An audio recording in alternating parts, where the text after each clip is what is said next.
Today we have, I know I love this rain. Oh, somebody's at the door. That's kind of weird. So today we are going to have an extraordinary skincare live with a licensed master esthetician. And her name is Karen. I'm very excited for her to join us. And let's do that right now as people are trickling in. Waiting for her to approve. There you go, connecting. Oh, hi, Karen. Hi. I was very excited for doing this with you today. I was really looking forward to doing this with you because I have a passion for skincare, which is why we even got connected by PCA in the first place. But I'm also in the process of going to aesthetic school, just because I wanted to, everything that I know so far, I've learned from books and talking to chemists and estheticians and dermatologists, but I really wanted to further my education. And then while I was in aesthetic school, I learned that there's a breed called master esthetician out there. Yes. And really quick, because we're probably only going to have about 55 minutes today, and I want to focus on skincare. But can you tell our people here, our friends, the difference between an esthetician and master esthetician, and what you have to do to become one? Yes. So every state has a different licensing requirement for that. Basically, a master esthetician is also referred to as a medical esthetician. So if you were to go work for a dermatologist or a plastic surgeon, you'd be able to do more advanced procedures like laser, more advanced chemical peels, things like that, that a normal esthetician in a regular practice wouldn't be able to do. So the training typically is about twice as much, just because the breadth of knowledge that's needed for those types of procedures are so much greater. So even if you're not going to be doing those types of procedures, I recommend that you just go ahead and get that license anyway, right? Because why not know all the things there is to know? So yeah, so I'm happy that I did that. But like I said, every state has a different licensure, but that's so exciting that you're going to do that. Thank you. I'm looking forward to it, and I'm so glad that we're connected because I'll be picking your brain. Yes. It's so funny. We have Smaranda here. She's a friend to the community. She's admiring this amount of skincare in the back, and it's PCA at that. So yes. This is my back bar. I'm actually in my treatment room. My shop is closed due to COVID, right? But this is the lovely product that I get to choose when I'm treating my clients. I'm so here for this. Okay, so I have a lot of questions. I want everybody to know that I do not know your answers. I don't know what you're going to say. I'm really excited to see if there's going to be anything that maybe I differ in opinion with and maybe learn new things. So I wanted to dive into aging really quick. And as I see any questions that are relevant to the topic too, I'm going to make sure we ask them from our community here. But let's start talking about aging. What are your must-use anti-aging ingredients in your opinion? Yes, so 4 things. So number 1, and I'm going to say this all day long, SPF, right? So 90% of skin aging is caused by the sun. So if you must do one thing, wear sunscreen, reapply it. Don't forget your chest, your neck, your hands, things like that. Even ears, that's a common place for skin cancer. So that's number 1. Number 2, retinol. I love retinoids. They've been studied in the industry for more than 30 years, so we know they work. They stimulate collagen, they brighten the skin, they firm the skin, they even help with acne. So they kind of do it all. So retinoids, finding a good one in your routine is absolutely essential. Vitamin C, another one of those that, having a good quality. So I like to say vitamin C in the morning, like you're drinking your orange juice in the morning, and then vitamin A, your retinoid at night, just like you're, eating your carrots or whatever with your dinner. Right. So yeah, so those are really important. And then the last thing are peptides. So peptides are little amino acids, and they signal your cells to do different things in your skin. So for instance, palmitoyl tripeptide 38, that's one of them. There's thousands of them. That one stimulates 3 different types of collagen in your skin. So that's what's going to make you have firmer skin, wrinkles are going to be plumped out. So using correctives that have peptides in them are really great for firming, reducing expression lines, things like that. And peptides really should be used twice a day. So morning and evening. Yes. Which part of the and actually this leads to my next question. Side note though, do you apply sunscreen when you're at home too, or just when you go out? So I'm very, very fair, also an esthetician, right? So I do, because, if I'm sitting by a window, you know, through glass, 60% of UVA rays still make it through glass. And that's what causes the damage, pigment. I worry about my hyperpigmentation. So I just put it on every morning. But yes, and then people that tell me, my clients, oh, I don't really go outside. You know, I just drive into work and, you know, go. Oh, I'm dead. I died with this. Yeah, but then, you know, car glass. That's why Right. people, they have more damage on the left side of their face. And I can show them that, you know, and that's from driving in the car. So yeah, every day. I love that. Really quick before, because I want to ask you in what order you use them, morning and evening. Ramona here is asking, so do master esthetician, you can only do that, or do you need to also be an esthetician and then after do the master? Yes, so it's typically, so you could start off by becoming a regular esthetician. This is just how the state of Washington is. I'm in the Seattle area. And then you could go back to school to become a master esthetician if you want to, but most programs you choose right off the bat. Do you want to do the shorter program or do you want to do the master? Amazing. And you guys, really quick, because Ivanali here was asking, for talking about SPF, if somebody can use the question card over there and just write all in caps, skincare Q&A with master esthetician, that would be great. So anybody joining us can know what we're talking about. So you talked about sunscreen and peptides and vitamin C and retinol. Really quick, how should we, in what order should we use them? So look at the consistency of your product. So that will guide you. So you always want to layer from the thinnest consistency to the thickest with your sunscreen on the top.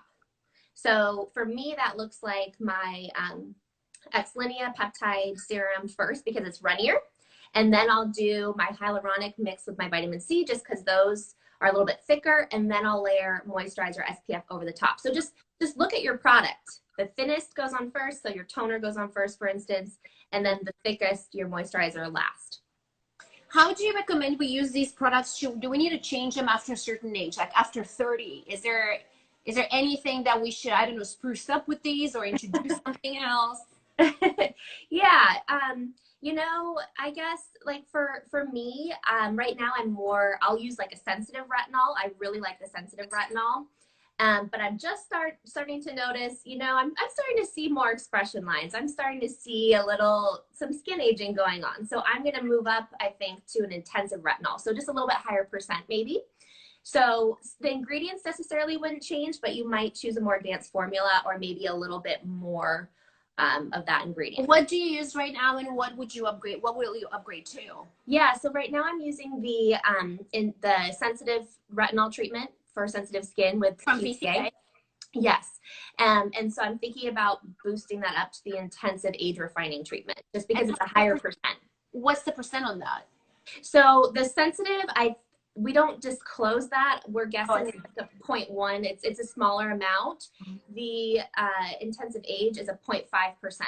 Oh, wow. Okay. Yeah. And so the cool thing about that retinol is that you can get up to a 2% over the counter. Ours is a 0.5.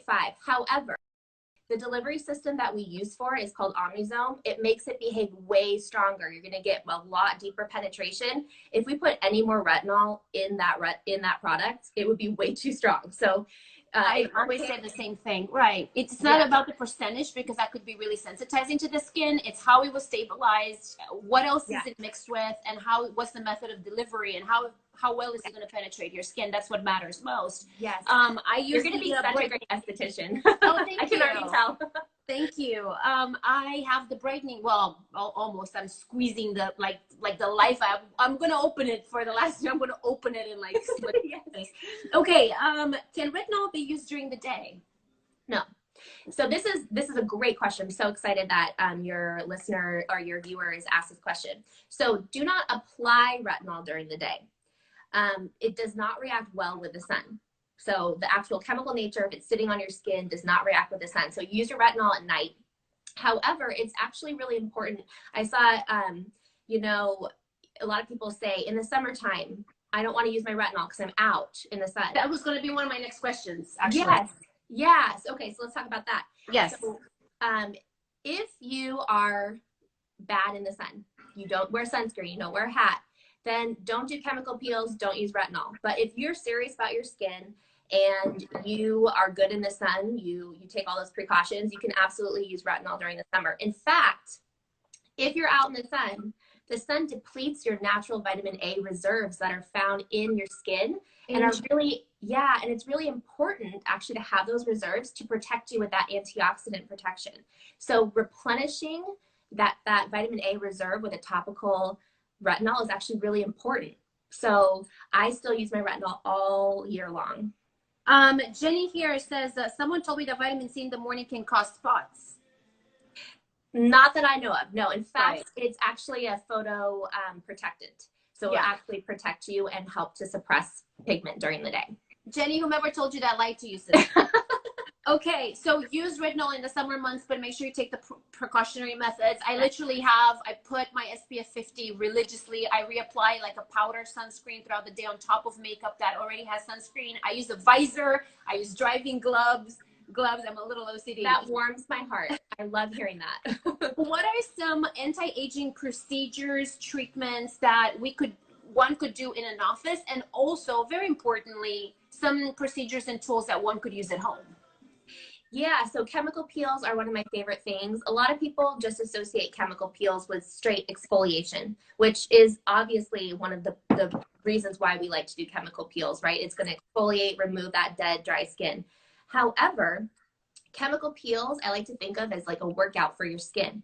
Every time you do a peel, it's damaging the skin just a tiny, tiny bit, which is causing the removal of those upper layers of skin. That is causing a chain of reactions to occur that ends in collagen stimulation.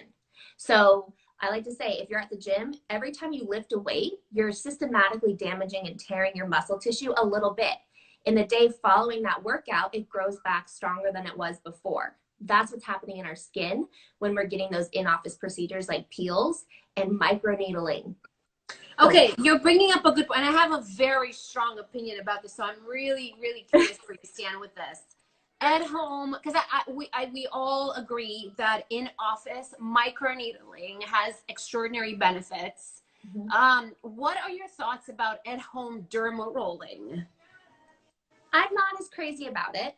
Okay, thank God. I was like, oh man, if she's all for it, we're gonna have to spend some time like going back and forth, and we have lots more questions to ask. Okay, oh thank God. Okay, please tell my people, because I tell my people why I'm against it. Like, why aren't you a fan of it? Yeah, and so what I'll say is, you know, it could be a device that's fine. But there's too much variation in those at-home devices. A lot of times they actually don't go deep enough into the skin to actually cause that biological response, that collagen stimulation that we're looking for. So really you're just kind of irritating the upper layers of the skin, which is not very productive for us. Also not hygienic, right? I mean, yes. When we're doing an in-office procedure, we use a cartridge. Those needles are used just for one treatment. They are disposed of. If you're just, you know, if it's lying around in your bathroom counter, who knows what's going on that. I'm not a fan. And I literally got my 𝘵𝘓𝑏𝑖𝑐ide certification a couple of days ago. So like the new 𝘵𝑏𝑖𝑐ide certified person in me, when it sees, spray with 99% alcohol and then rinse it. I'm like, oh no, you're supposed to immerse it for 10 minutes. I love 𝘵𝑏𝑖𝑐ide too. Yep, you're gonna make a great esthetician. I can already tell. All these things. It's just because it's actually I want to address here one of our girls here at 𝑘𝐃 tutorials really quick. What's the best percentage vitamin C to start with as a beginner? Any thoughts on that?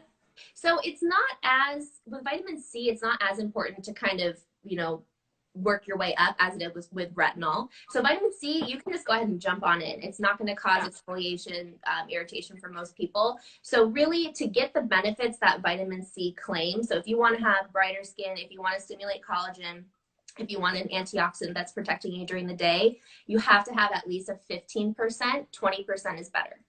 So if my clients come in, they say, oh, I'm using vitamin C, you know, I got it from so-and-so, I'll ask what percent is it? I mean, any product can say it has vitamin C. It might be 1%, right? So 15 to 20% is your best bet.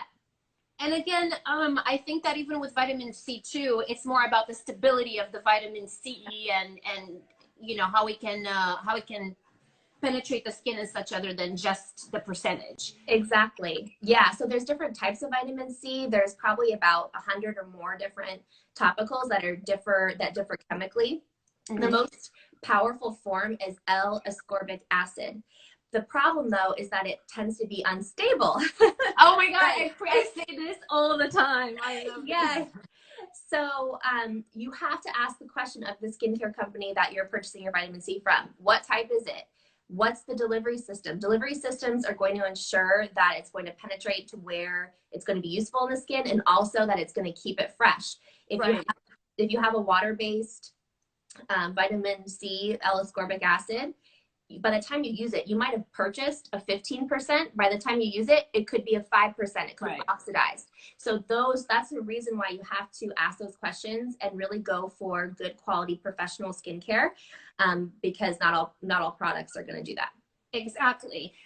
Wrapping up with the procedures and tools in office versus home, anything else that you would recommend? You know, I'm not a huge fan of at-home devices just because and I'm not saying they don't work. I just think that people don't use them, right? People get all excited and then they'll use it for a week and then it ends up being clutter. And I'm kind of the same way too. So I think if you really want to see change in your skin, work with an esthetician, do those in-office procedures. I think you're going to get more bang for your buck that way. What about those new face devices with microcurrent? Yes, so I've had that used on me before. It works. It's so cool. But I know myself, I'm not going to use it. If you're the type of person that, say, you know, you're going to go on Instagram Live, right, and you want to look super fresh, or you're going on a hot date, it totally works. So if you want to have that around, totally, the new face totally does work. But I'm not so sure if people are going to use it often enough to see long-term results from it. Got it. What about skin sagging? And this is something that I'm selfishly asking about because it runs in my family. And to me, it's one of the most difficult forms of aging because with lines and wrinkles, you know, there's brown spots, but sagging is more difficult. What do you recommend? And while you're saying, I'm just going to open the blinds real quick because you got really dark all of a sudden. Okay, no problem. What are you? So microneedling. Microneedling is my absolute favorite. Basically, sagging, that's caused by a loss of collagen over time and elastin. So anything that stimulates collagen production is going to help tighten to a certain extent. So things like fractional laser, microneedling, chemical peels, retinol, vitamin C, peptides, basically anything anti-aging that stimulates collagen is going to help to tighten. So the more you're doing in that department, the better results you're going to be getting. Got it. And I want to make sure for anybody that just joined us, we're talking about microneedling in office, you guys, not at home derma rolling, which can cause more damage to the skin than good. What advice do you give for wrinkles? I'm sure that sunscreen and retinol are part of it. What else do you recommend for wrinkles? Yeah, so same thing. So wrinkles, I like to think of the skin as a bed. So you have your lower layer of the skin, the dermis is like your box spring. And then the upper layer, the epidermis, is like your mattress. So mattresses tend to sag if they don't have support underneath them, right? So what's in the box spring in the lower level of the skin that gives strength and support is collagen. They're big, big molecules, and they support the upper layers. As we get older, normal cell metabolism, sun damage, repeated muscle movement, all of those things cause collagen to become damaged. Your skin doesn't make collagen as readily as it did before. And so what happens is that if your box spring tends to get weaker because of that loss of collagen, you're going to also see your epidermis have those wrinkles, right? So same thing as the sagging skin. You have to stimulate collagen. One common misconception too is that there's a lot of creams that have collagen in them or supplements. And the reality is you have to stimulate your skin to produce collagen. If you ingest collagen, it's going to be digested just like any other protein that you eat. Some of it might end up in your skin as collagen, but it's not going to magically just get there, right? It's too large of a molecule. Oh, I like you so much. Really quick, I'm seeing a relevant question here to what we're talking about. Is Jenny is asking if you're prone to scarring, is microneedling safe? So I guess my question would be what type of scarring? If she's referring to post-inflammatory hyperpigmentation, one of the exciting things about microneedling is that it tends to be quite safe for even darker skin tones. So yes, and that's all the more reason to seek out a professional to do that type of treatment if you're concerned about that, for sure. There are some people out there, even licensed estheticians, that have said in the past that using eye cream is a hoax and it's a waste of money. Should we just use face cream, regular face cream on our eyes? What is your opinion on that? Yeah, so basically eyes have different concerns than the rest of your face, right? So puffiness, you don't have that concern elsewhere on your face. It's just an eye issue. Dark circles, that's an issue that is just reserved for your eyes. And so the reason why we have a separate cream for your eye is because there's ingredients that we can target for those specific conditions. So basically your regular face cream isn't going to have ingredients that help with dark circles or puffiness, right? Right. So what I like to say is if you have concerns like dark circles, puffiness, especially if you have sensitive eyes, you do need to use something different around the eye if you want to get results for that. If you don't have concerns around the eye, go ahead by all means, use your regular moisturizer and of course SPF. I like that, and I always tell you guys too, my people here, we think that, oh, it's skin. Well, you're not gonna apply you're not gonna scrub on your face with a scrub you use on your butt, right? So it's skin, but it's different skin. So you look at it the same way. Face versus eyes, completely different. One of the girls was asking, what do you recommend for dark circles?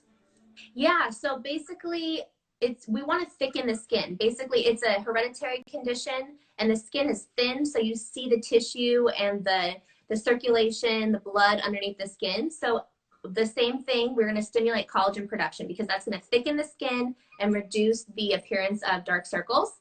And so PCA has a great eye gel and eye cream. The eye cream actually has some light reflecting minerals in it that instantly brighten, which I love. That's called the Ideal Complex Eye Cream. Oh, and I think I used it a long time ago. Yeah. Oh, you got it. Yes. Get that back in your regimen. It looks so pretty. So the minerals are going to cause that instant reflection to help it's not going to be a long-term result, but then the peptides in that eye cream, the palmitoyl tripeptide 38, that is what's going to thicken the skin and help, kind of disguise those dark circles. One of the girls, really quick, and then we're gonna wrap it up with the anti-aging soon. Smashless Skin Pro is asking, what microcurrent device do you recommend for professionals? For professionals, I've used the BT, the biotherapeutic. I really like that. So the nano is great.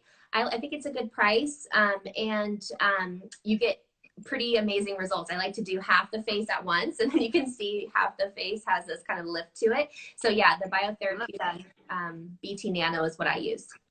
What are your thoughts on bringing heat to the skin? Steam, saunas, good, bad. What are your thoughts on heat on the skin? Yes. So the reason why we use steam in the treatment room is because it activates certain products. So there's really no benefit to just steaming your face with nothing on. So I like to steam if I'm using enzymes. So enzymes are little proteins that munch away at dead skin, and they're activated by water and therefore steam. So I like to use steam in that for that reason, and also to help loosen up and liquefy sebum if I'm going to be performing extractions. So there really isn't much of a benefit to steaming at home unless you are specifically using an enzyme exfoliant along with that. With that being said, the heat is not for all skin conditions. If you struggle with redness, if you have rosacea, no steam, no heat. Yeah, so I feel like it's best used for professional treatments. Not necessarily, you're not going to see a whole lot of benefit at home. And heat can also aggravate things like melasma, right? And yes. So it actually does more. Oh, you're literally like a soul sister. I was thinking in the shower last night, and I'm like, oh, I'm kind of nervous. Like, what if I'm told like everything that I believe in is wrong? But then I can learn, No, I feel like we are matching up. Absolutely. We're going to be I'm so into you right now. I'm so into you right now. Okay, another question. Do skincare products need time to set into the skin? So you apply a product, and it's not specified. Let's say, because if it is specified on the label, then of course you give it. But if it's not specified and you use a serum, if you want to layer another serum, let's say, do you have to wait in between products? And does the same question apply to retinol specifically? Yeah, so let's start with retinol. So dermatologists have been saying this for years and years, and I'm not quite sure why they say this, but they always say apply to dry skin and let it sit, let it dry. I think the reason why they say that is because if you do apply something over the top, it could dilute it to a certain extent. I'm not as concerned with that. If there is an effect of that kind of dilution, you know, from layering too quickly, it's negligible. I don't think that you're going to see a big decline in the effectiveness of the product. I am all about quickly layering my products because I think a lot of times when people are dehydrated and they have dry skin, they're letting after they cleanse, they're letting all that hydration evaporate before they are locking it in. So especially in the wintertime, I tell my clients pretty rapidly after you cleanse, just pat dry and immediately do your serums. Your serums are going to penetrate better if there's a little bit of residual moisture still left in your skin. With PCA, you can cocktail all of our serums. So I can, if I'm in a hurry, I can literally just apply it all, mix it together and apply it. So I would definitely ask your skincare company what they recommend, but I think layering more quickly is important to lock in hydration. Very good. Okay. What are some of your favorite anti-aging skincare products? And then also, do you have any recommendations for folks on the more affordable side to more mainstream? Yeah, you know, I hate to say this, I don't really know what's going on there in the more mainstream, you know, grocery store, Target products. So I can't really make a recommendation on that just because this is my world. You know, I use all professional skincare. I would just say sunscreen for everything, like I just said. So having, if you can, good quality vitamin C, vitamin A, and sunscreen. If you can't afford a good quality vitamin C, I would much rather you just go ahead and get a good quality sunscreen, right? That is going to be the most important thing in your regimen. What are some sunscreens you recommend? And we had a question earlier. I was going to ask you at the acne portion that we're going to right now, but what sunscreens do you recommend for acne prone skin too? What are your favorites and what would you recommend for acne prone skin? Yeah, so PCA has the weightless SPF 45, and I like it because it's not greasy, right? So even, you know, moisturizer, having some natural oils on the skin are fine, even if you have acne. But if you're acne prone, just feeling of having something heavy on your skin, I get it. Like, it doesn't feel good. So the weightless is super lightweight, but it's an SPF 45, which is great. And it's recommended by the Skin Cancer Foundation. So that's a really great deal. That's actually hard to get. And what it means is that it's not going to be irritating to your skin. It actually is the SPF that it says it is. And it has antioxidants added like caffeine and psilocybin that are going to help protect the skin from photo damage. We have a couple of questions really quick about retinol. One of them is, what is the right age to use retinoids? And what percentage of retinol can we use in the summertime? So I going back to the summertime thing, if you're careful, you can use your regular vitamin A, your regular retinoid all year round. Just, you know, be careful, wear your sunscreen, or else you're just going to be, undoing all those great benefits. When it comes to percent, it's not necessarily an age thing. It's what your skin can tolerate. So it has to do more with your sensitivity level. So if you're more sensitive, you're going to probably have a less percent than someone that has more resilient skin, thicker skin. They're going to be able to tolerate a bigger percent. But really, there's not an age that's too young. Especially, think about it. If you have acne, if your teenager has acne, they're going to go to the doctor and get prescribed a vitamin A. So really, there's no age. It's just about, I think, just consulting with an esthetician or a physician is really important to determine what percent is going to be best for you. And again, you guys at home, if you're just joining too, it's not so much about the percentages. It is the method of delivery, the stability, what else it's mixed with. Jenna here is asking if she can combine retinols, like a retinol, like if you can combine retinols. She uses adapalene, and it seems to have stopped working for me. Can I combine it with another retinol to make it stronger? So adapalene is, the trade name is called Differin. So dermatologists really like that one because it's more gentle. It's a slightly different chemical structure. So it's not going to cause as much irritation as a plain Retin A. Instead of mixing, I would just maybe contact her physician and have them, you know, prescribe maybe a higher percent or a different one. Yeah, mixing I don't think would be Yeah. that helpful.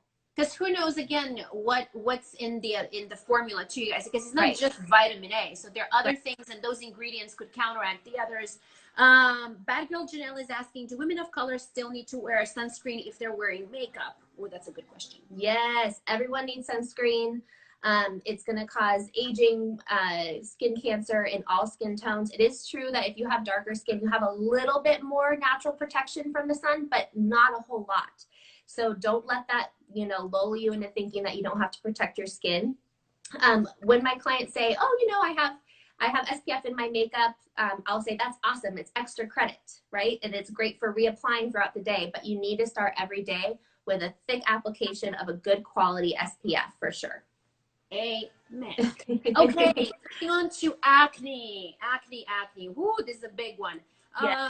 Can you please give us some key things to do if you have acne? What are some key things that you need to do if you have acne? Yeah, so number one is exfoliation. And this is kind of a tricky subject, and why it is so important to be working with an esthetician or a physician when you have acne. So what acne is caused by dead skin and oil clogging the pore. It is only after that clog occurs in the pore that the P. acnes bacteria can start reproducing and start causing inflammation. So if you don't have that clog to start out with, that mixture of dead skin and oil, there's no acne. So the keystone, the foundation of acne treatment is having a daily exfoliation ritual that is going to keep pores clear of debris. Therefore, it's going to prevent the P. acnes from causing inflammation, like I said. So follow-up question, do you prefer physical or chemical exfoliation, and why? So it's totally depends on the person. So if you have inflamed acne, it's red, you know, it's swollen, you have lots of irritation, you're probably going to be geared more towards the chemical exfoliation. And don't forget retinoids like retinol, vitamin A, that's a chemical exfoliant. So it turns into retinoic acid in your skin, which is why dermatologists prescribe vitamin A for acne. And we should never use a chemical exfoliant the same night as a retinol, right? Or can we use both? You know, it just really depends. I have really resilient skin, so I might use a little lactic acid toner, which is a chemical exfoliant, and then put a retinoid over it. But it's so unique to everyone's skin. So it's hard for me to make blanket of statements about that. But yeah, working with a professional is going to help you find your best regimen. Fair enough. Okay. What are some of the biggest mistakes people with acne? Oh, but I'm sorry, you mentioned exfoliant. So let's part of the what should we do for acne skin? You mentioned exfoliant. Yeah. Is there anything else? Yeah, so 4 things. So exfoliating, and that's, you know, working with an esthetician, finding that perfect regimen, chemical peels in office. 2, hydration. So dehydrated skin is actually more prone to clogs that lead to breakouts. So if you're skipping moisturizer, you're actually increasing your likelihood of developing breakouts. So finding a hydrator, a topical hydrator moisturizer that's appropriate for your skin is going to actually help your acne, which a lot of people don't realize. So do not dry out your acne, please. Yes. So number 3 is to use ingredients that kill the P. acnes bacteria. So those are ingredients like botanicals like papaya, tea tree, and our biggest one is benzoyl peroxide. Here's the thing though, if you don't have inflamed breakouts, so if you don't have red around the breakouts, pustules, papules, things like that, you don't have to use a benzoyl peroxide. If you just have blackheads, things that, you know, don't really escalate into anything more inflamed, you don't have to worry about benzoyl peroxide. But benzoyl peroxide is going to instantly kill the P. acnes bacteria. And remember, BPO can be drying. That's just the reality of it. So that just makes hydration doubly, you know, more important than before. And then the last is don't forget sunscreen. Yeah.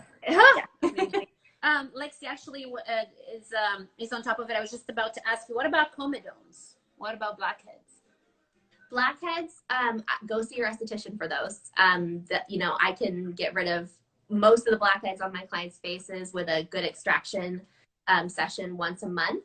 But exfoliation is going to help prevent that. So what that blackhead is literally a mixture of the dead skin and oil that's found in your pore. And it's, you know, our pores are designed really poorly, no pun intended, for that, because you know, they're so deep and they're just really prone to that. So exfoliation with salicylic acid, enzymes, pumpkin enzyme, papaya, and then really gentle scrubs like those that contain pumice or rice powder are really helpful. So I love the pore refining treatment by PCA. That is my go-to because I am really prone to clogging. Is there a specific type of cream or genre of cream or something like that, moisturizer, that maybe could be applied just in that area if some of us get blackheads a lot? So like salicylic acid. So if you have a topical that contains salicylic acid, that would be a great thing to apply topically because it's going to prematurely remove the dead skin before those clogs start to happen. Once you have that blackhead, you know, put away your extractor tools, just go see an esthetician. They can really safely and easily get rid of those for you.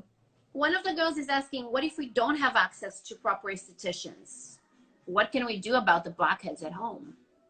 You know, that's a hard one. Even as an esthetician, I feel like I can't extract myself properly. I end up, you know, causing way more damage. So, I mean, I feel like no matter where you go on Yelp, find a good esthetician. There are places, even dermatology practices often will have an esthetician on site that can do extraction procedures for you. So yeah, I'm not a fan of at-home extractions. I've seen the damage.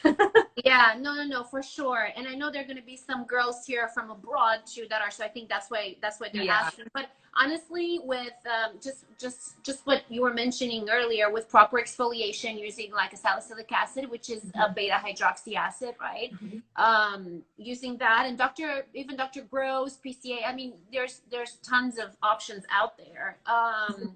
And then using, like, what did you mention, like a salicylic acid type of cream, at least on the top of the nose, that's going to help. And over time, they will. Yes. Yeah. And like I said, the pore refining treatment by PCA, actually I have it right here. So this one I love because it has mandelic acid in it. So you have a chemical exfoliant, you have papaya enzyme, and it has pumice in it. So you're getting all three of the major types of exfoliation. And it's not a scrub that's so harsh that you're going to damage your skin, but it's just enough to really help prevent the clogging. So I love this product. I use it probably more than I should. I use it at least 3 to 4 times a week. I see great results from it. Freckles and Browns asking, an esthetician of mine said that the blackheads in more sebaceous areas of the face, nose, for example, aren't actually blackheads. They're actually oil. I think she's referring to the filaments. Yeah. Is that true? Can you address that? Yeah, so there are, so sebaceous filaments are basically the lining of the pore has been kind of stained black. Just so what the black is in a blackhead is your sebum, and it oxidizes when it hits oxygen. So if you're actually looking at the anatomy of a blackhead after it's been extracted, only the very top of it's black because that's where oxygen comes in.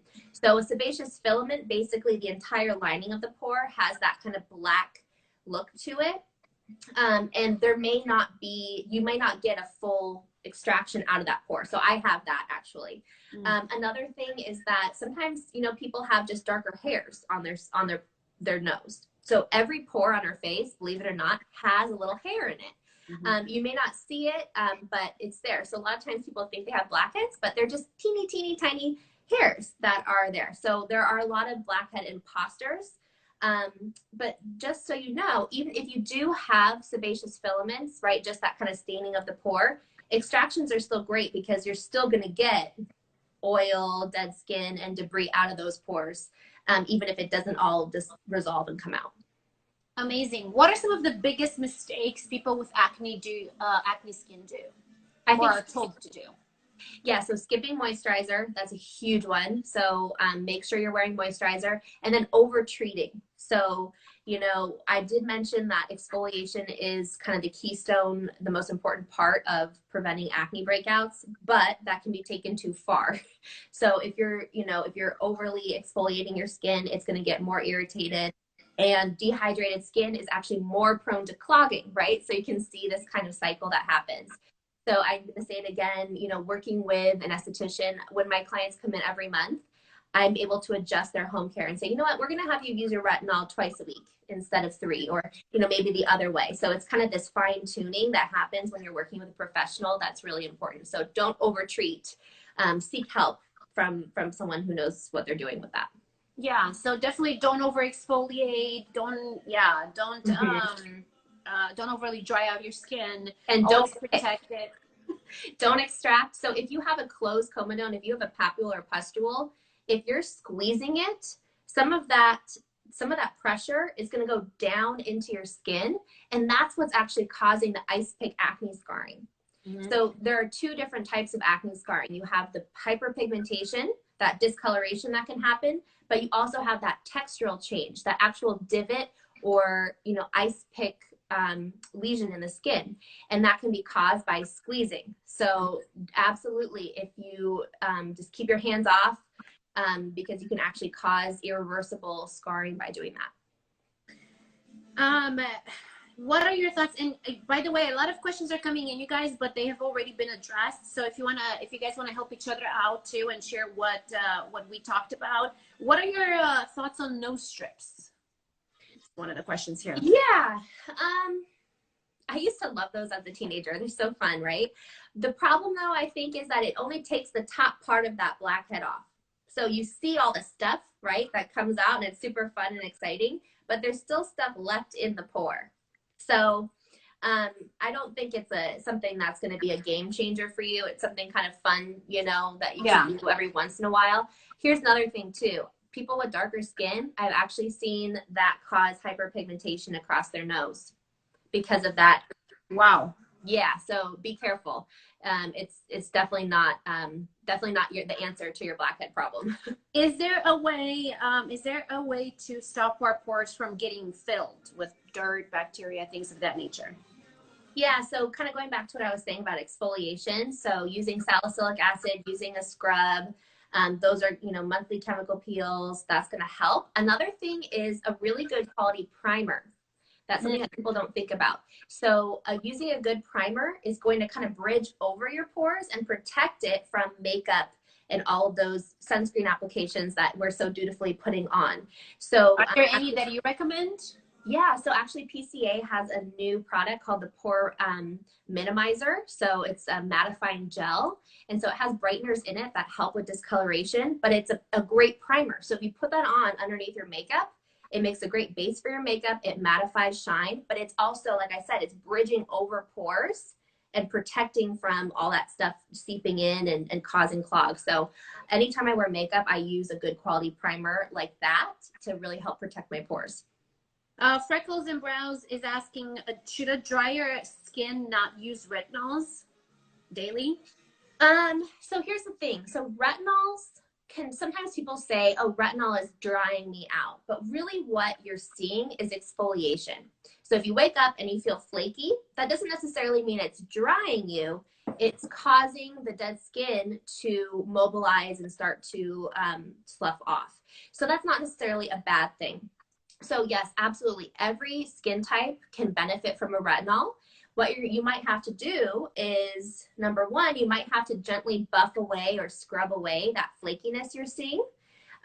2, you're going to have to up your moisturizer. So using a moisturizer that's maybe a little richer than you might have before is going to be more important if you're using a retinol. And then, you know, maybe you don't use the highest percent. Maybe you use a lower percent one that your skin likes. But yes, so don't confuse dryness with seeing that visible exfoliation, the flakiness. That's how retinol is supposed to work. Got it. One of the most common questions that I get is, you told me not to pop pimples. I'm not popping pimples, but then they stay under the skin and they stay there for a couple of weeks at a time. What to do? And especially now when people cannot go to an esthetician, cannot. So, and we're going to be stuck here probably for a little bit longer too. What should we do? You know, I'm kind of in the same boat, you guys. And like I said, I can't even properly extract myself. So just, you got to hold on, you got to wait, practice your great skincare. But I feel like if I try to extract myself, I end up looking like, you know, a victim of some like crime, right? I'm like, it's just, I can't do it. It's not the right angle to extract properly. I can't even do it on myself. So just, you know, the whole, here's another thing with acne, it's all about prevention. Once you have the blackhead, once you have that inflamed breakout, we're just waiting for that to pass. So if you're doing your nightly routine, you're using your scrub, you're using your salicylic, you're preventing that blackhead, that breakout from that might have occurred a week from now or a month from now. So it's all about the prevention. Once you actually have that lesion, we're just waiting for it to go away. There's not a whole lot we can do. So acne is about, like I said, cleansing your skin using the products tonight. That's preventing the blackhead that might have appeared next week, next month. Sometimes, you know, they're called microcomedones. Our pores fill up just a little bit every day. So you might wake up with a breakout, but it could have been in the making for months. So focus on the prevention, and your skin will thank you for that. Got it. What could help with acne scars? And a lot of times it's more because we know here in our community too that anything that's scar tissue related, you mentioned eye picks and box scars and all those, typically those are more in office treatments because sometimes dermabrasion or lasers or things of that nature need to be used. But you know, if you're just, you know, in your home and you have some post-inflammatory hyperpigmentation, what do you recommend? What ingredients help with that? What should people do to help with all the marks left behind? Yes. So when it comes to topical skincare products, you can treat all forms of hyperpigmentation the same. So whether it comes from acne marks, scars, sun damage, freckles, melasma, it all is going to respond the same. It's not necessarily going to respond the same with lasers and things like that. But for products you're using at home, the same principles apply. And there are 3 things that you must do. So first thing is sunscreen. I know I keep saying it. I'm sorry, you guys, but sunscreen. No, we understand. Yep. It's going to come right back if you go out in the sun unprotected. So that sun damage is going, or that sun is going to cause that melasma or that melanin production, and you're going to have darker spots. So that's number 1, sunscreen. 2, vitamin C is a great ingredient. Retinol is a great ingredient. What we're looking for is melanin inhibitors. So if an ingredient says it's brightening actually means it's chemically preventing the formation of melanin in the skin. So for instance, vitamin C is going to bind with some of the chemical substrates in the reaction that creates melanin, which prevents that end result from occurring. So different ingredients have different ways that they inhibit and prevent that process. So using brightening ingredients and multiple, so vitamin B3 is really great, niacinamide is a great brightener, retinol, vitamin C. What are your thoughts on over-the-counter, like a 2% hydroquinone creams? Yeah, that's great. Hydroquinone is one of the best brighteners if you're not sensitive to it. So some people can be sensitive to it. When it's used properly, it's a fantastic brightener. And it behaves kind of the same way. It's chemically preventing that excess pigment production. And then the last thing, so number 1 was sunscreen, 2 was using brightening ingredients. And number 3 is exfoliation, because once you have that discoloration, we have to slough it off. So using at-home ingredients containing lactic acid, retinoids, scrubs, things like that, that's going to help move those already pigmented cells on their way, and then you're going to have brighter skin. And of course, in-office chemical peels are one of the best ways to do that. So for those who maybe joined us later, when you mention scrubs, you're not referring to like a oil and sugar scrub or like a St. Ives scrub. Right. So when you're looking, not everyone is a good candidate for a scrub, right? I have to be careful with myself because I will over scrub. You know, I'm very aggressive with myself. You're an overachiever. Yes, I want to scrub everything away. But so when you're buying a scrub, stay away from nuts. So the St. Ives scrub actually has walnut shell. They are extremely jagged and they are very rigid. So they cause inflammation, tears. We've heard about that.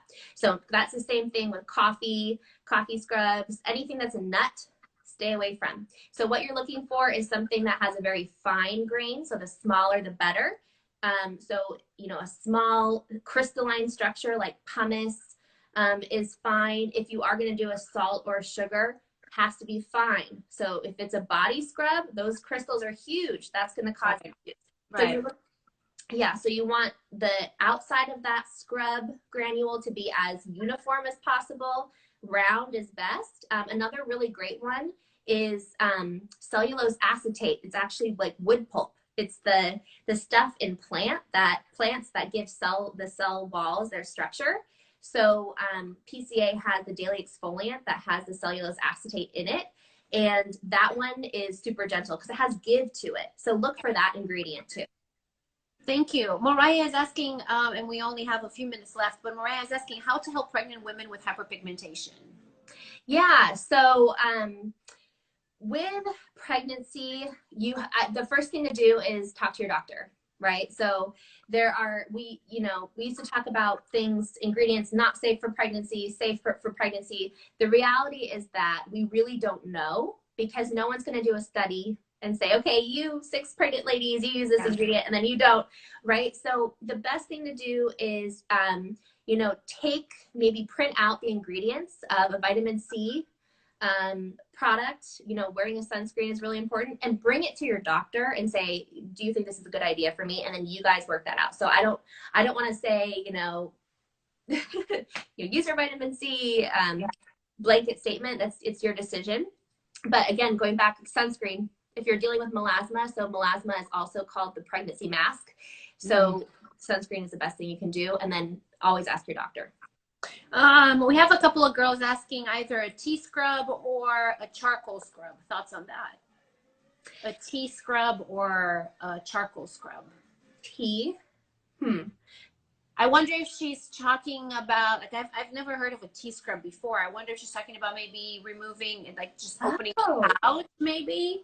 Oh, yeah. I mean, I guess that would be fine because tea is kind of like a plant. It's probably that same cellulose that I was talking about, right? So that seems, it's a little bit more gentle. So just, again, look at the actual grain of the scrub. Stay away from nuts. If in that charcoal scrub, make sure that the granules are small, right? And then another thing is your application. So use small circular movements. Do not press on your skin when you're using a scrub. That's another thing. So small, focus on repetitions, do not press, don't put pressure on. Those are the biggest things. But yeah, so charcoal is fun because it actually pulls out impurities from your skin. So charcoal and clays are great for oily and acneic skin. Got it. Last question here comes from Sam, because you have experience with PCA. Can you talk more about PCA? Is it medical grade or comparable to the high-end skincare brands?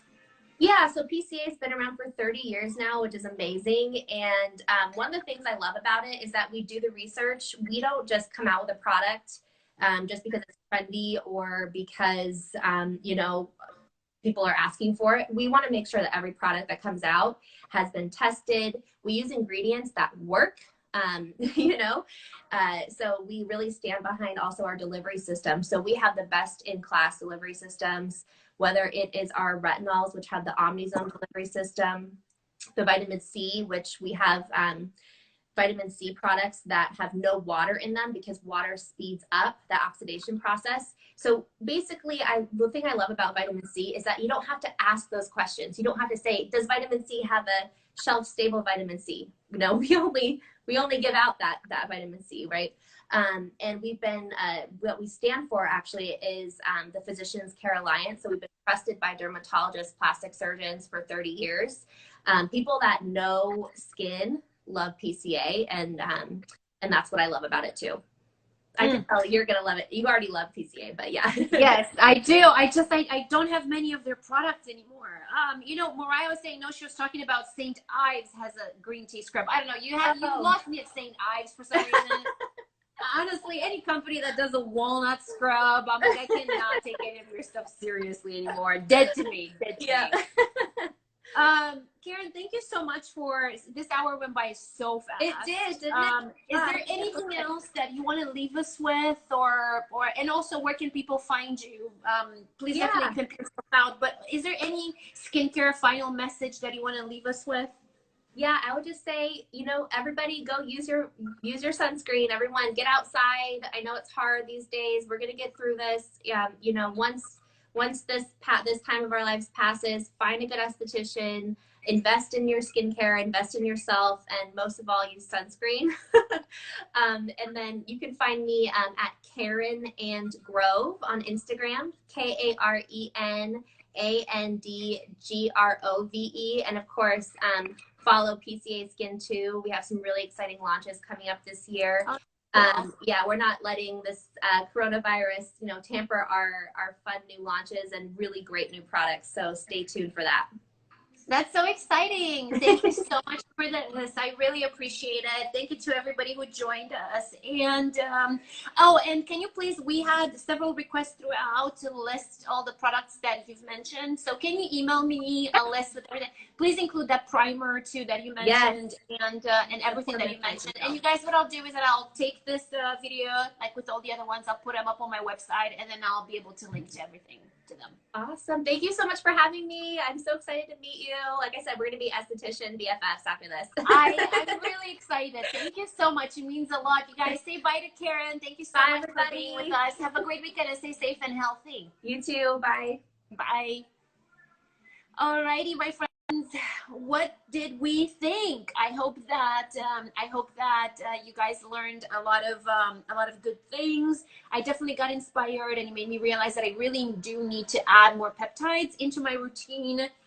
I actually don't have a lot of stuff with peptides. I always focus on vitamin C and hydration and retinol, which PCA, if you are listening, I'm just saying, like, y'all forgot about your girl over here. But thank you everybody for joining me. I really appreciate it, and it's so good to see you. I'm taking the day off from lives tomorrow, but wait till you see next week. Next week, you guys, I'm gonna start focusing on wellness and business. I already have I have 3 co-founders and business owners of brands so far, and I can tell you so far. 𝘸𝘏 is going to be in the house. Wonder Beauty is going to be in the house. New Face, we're talking about microcurrent, and you heard from Karen too. It's incredible results. So we're going to have New Face, 𝘸𝘏, and Wonder Beauty in the house next week. I want to bring you women that are killer successful business owners, because I want them to perhaps inspire you with any ideas, answer your questions, start thinking of a lot of questions. And you know, I'll bring back Skincare Week. We're going to be here for a while. So hi Lonnie, we're going to be here for a while. So I'm definitely going to do skincare week again. Maybe I'll do a skincare week every month. You know, I know someone that love 𝘸𝘏. You met Sarah and Christine, perfect. So you'll recognize Christine. I love both of them. But yeah, we're gonna have Wonder Beauty in the house, 𝘸𝘏 in the house, New Face in the house. I want to share a lot of business tips, career tips, self-employed tips. So I want you guys to be as inspired as possible. That's gonna be next week. So spread the word, please, anytime you can about these lives, and I'm gonna make it worth your time.